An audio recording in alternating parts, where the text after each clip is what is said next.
कृष्ण प्रभु जी and माता जी, आप सबके श्री चरणों में दंडवत प्रणाम।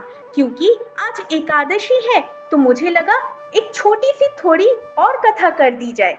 ये कथा हालांकि लंबी है, लेकिन आज संकुचित ढंग से मैं इसे प्रस्तुत करने जा रही हूँ। तो ये है वत्सासुर तथा बकासुर वध। अब पिछले वाले कथा में हमने सुना कि कैसे नलकुबर और मणिग्रीव का हमारे नन्हे से बाल गोपाल ने खुद उखल के बंधन में होते हुए भी उद्धार कर दिया। अब क्या होता है आगे, चलिए सुनते हैं। ध्यान से सुनिएगा सभी। हरे कृष्णा। जब वे यमलार्जुन वृक्ष वज्रपात के समान आवाज करते हुए पृथ्वी पर गिर पड़े तो नंद महाराज सहित गोकुल के सारे निवासी उस स्थान पर आए। उन्हें विस्मय हो रहा था कि ये दोनों विशाल वृक्ष अकस्मात किस तरह गिरे, चूंकि उन्हें इनके गिरने का कोई कारण नहीं मिल रहा था।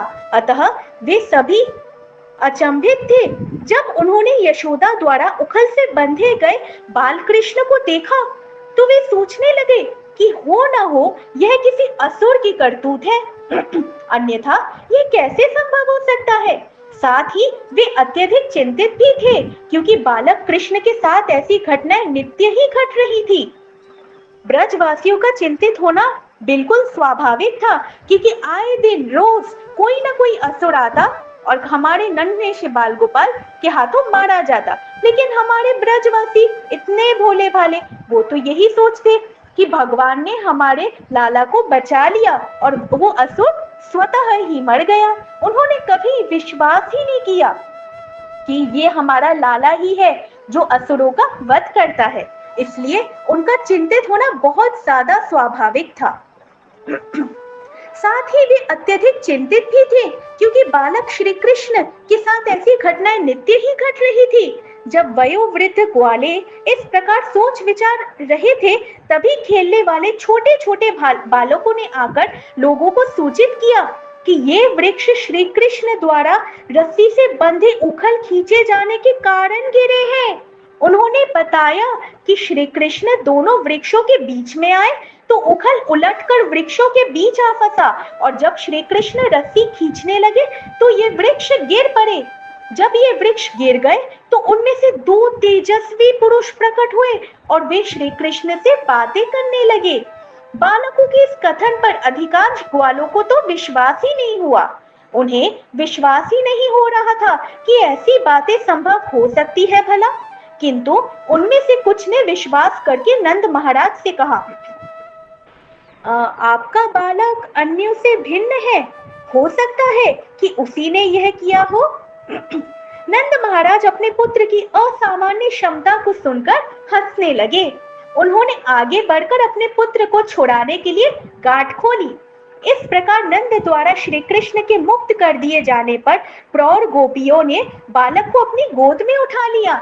वे उसे आंगन में ले आई और तालियां बजा बजाकर उसके अद्भुत कार्यों की प्रशंसा करने लगी। श्री कृष्ण भी सामान्य बालक की तरह उनके ताली बजाने के साथ साथ नाचने लगे। गोपियों के पूर्ण वश में होने के कारण वे नाचने तथा गाने लगे मानो उनके हाथ की कठपुतली हो। कभी कभी माता यशोदा श्री कृष्ण से पीरा लाने के लिए कहती। यद्यपि यह पीरा बच्चे द्वारा उठाए जाने के लिए भारी था, किंतु वे किसी न किसी तरह इसे माता के पास उठा लाते थे।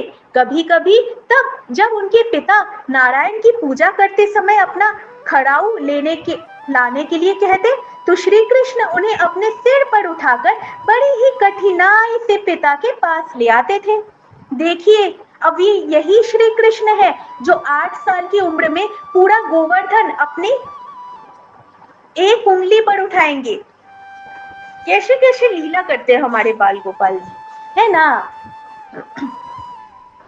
जब उनसे कोई ऐसी भारी वस्तु मांगी जाती जिसे वे उठा ना पाते तो वे केवल अपनी बाहें हिलाते इस प्रकार प्रतिदिन वे अपने माता पिता के आनंद के आगार बने हुए थे। भगवान इस प्रकार वृंदावन वासियों के समक्ष बाल सुलभ क्रीड़ाएं करते रहे थे, क्योंकि वे बड़े बड़े दार्शनिकों तथा परम सत्य की खोज करने वाले ऋषियों को यह दिखा देना चाहते थे कि किस प्रकार श्री भगवान अपने शुद्ध भक्तों की इच्छाओं के वशीभूत है। एक दिन एक फल बेचने वाली नंद महाराज के द्वार पर आई। जब बालक कृष्ण ने उसकी यह पुकार, जो चाहे सो आकर मुझसे फल ले जाए, सुनी, तो वे अपनी अंजलि में थोड़ा अन्न लेकर उसके बदले में फल लेने के लिए बाहर आए। उन दिनों बदलन विनिमय के द्वारा सौदा होता था, अतः श्री कृष्ण ने भी कभी अपने माता पिता को इस तरह अन्न देकर फल तथा अन्य वस्तुएं लेते देखा होगा, अतः उन्होंने उसी का अनुकरण किया। किंतु उनकी अंजलि अत्यंत छोटी थी और वे अन्न का मजबूती से पकड़ भी नहीं पाए थे, अतः अनाज गिरता जा रहा था। उस फल बेचने वाली ने यह देखा तो वह भगवान के सौंदर्य पर मोहित हो उठी, अतः उसने बचे हुए अन्न को लेकर उनके हाथों को फल से भर दिया।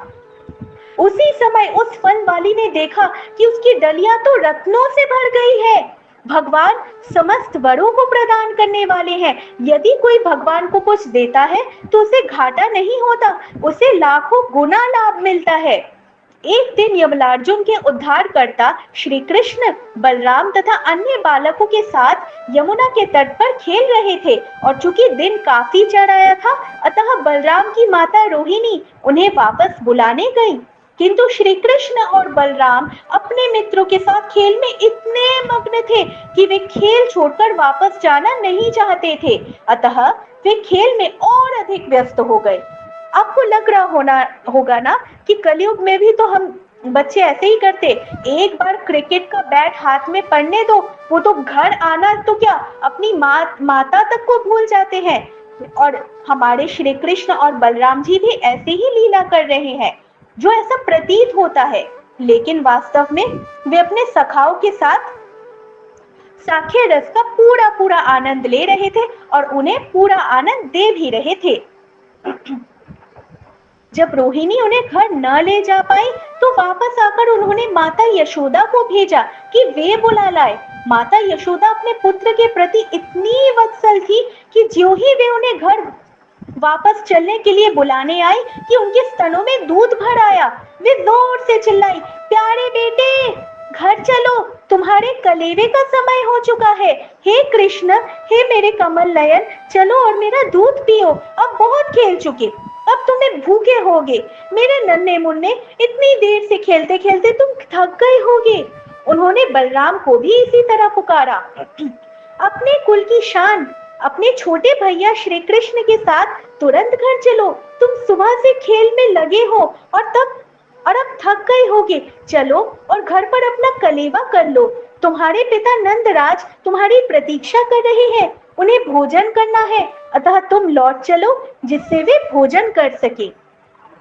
इस कथा को आज के लिए यही विराम देते हैं प्रभु जी, जन माता जी।